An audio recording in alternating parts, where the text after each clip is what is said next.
এই বর্তনীটা দেখি। এই বর্তনীতে দেখো 5 ওহম রোধের সাথে 8 ওহম রোধ এবং 12 ওহম রোধ সমান্তরালে যুক্ত রয়েছে, তাই তো? আর কোষের তড়িৎচালক শক্তি দেওয়া আছে 12 ভোল্ট। প্রশ্ন হলো বর্তনীর ক্ষমতা কত। একবারে ছোট্ট একটা প্রবলেম এবং সহজ একটা প্রবলেম, এবং এটা দিয়ে যদি আমরা শুরুটা করি তাহলে দেখো বর্তনীর ক্ষমতা কত, ক্ষমতা চাওয়া হয়েছে। আগে আমরা দেখে নিই যে বর্তনীর ক্ষমতা পি সমান, তোমরা জানো কি, ভিআই জানো, এই তো? পি সমান ভিআই, ভোল্টেজ এবং কারেন্টের গুণফল। এটা হইতে পারে। আবার ওহমের সূত্রানুসারে ভি সমান আই আর, তাহলে সেটা হতে পারে আই স্কোয়ার আর। আবার দেখো যদি আই সমান ভি বাই আর আমি ব্যবহার করি তাহলে কি হবে, ভি স্কোয়ার বাই আর। তার মানে এখানে তিনটা সূত্রের যে কোনো একটা দিয়ে আমি বর্তনীর ক্ষমতা কি বের করতে পারবো। তো এখানে দেখো যেহেতু বর্তনীর কারেন্ট আমার এখানে দেওয়া নেই, সেক্ষেত্রে আমি বর্তনীর তুল্যরোধ বের করে নিই এবং তুল্যরোধ বের করে আমি বর্তনীর ক্ষমতা বের করতে পারবো। তাহলে এখানে দেখো 8 ওহম এবং 12 ওহম রোধ সমান্তরালে সংযুক্ত রয়েছে।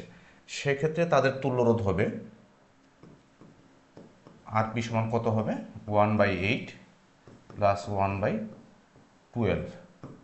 এটা যদি ক্যালকুলেশন করো তাহলে রেজাল্ট কত পাবে দেখো, আর পি এর মান কত ওহম আসে।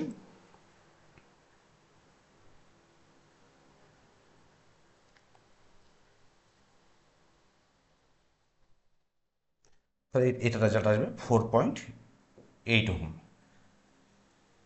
তাহলে এই যে তুল্যরোধ আমি আরপি পেয়েছি এটা, এবং 5 ওহম রোধ কীভাবে আছে, শ্রেণীতে রয়েছে, সেক্ষেত্রে তুল্যরোধ হবে আরপি প্লাস 5, বা তুমি চাইলে 5 প্লাস আরপি লিখতে পারো, 5 plus RP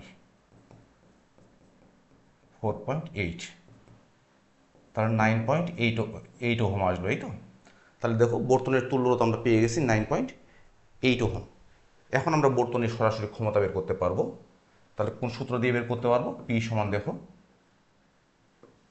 V square by আর। আর বলতে এখানে বর্তনীর মোট তুল্যরোধ যেটা আমরা আর এস পেয়েছি। তাহলে এখানে দেখো বর্তনীর ভোল্টেজ দেওয়া রয়েছে 12 ভোল্ট, আর আর এস এর মান হলো 9.8।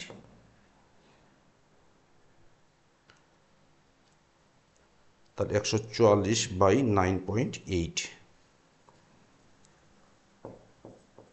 14.693 এত ওয়াট।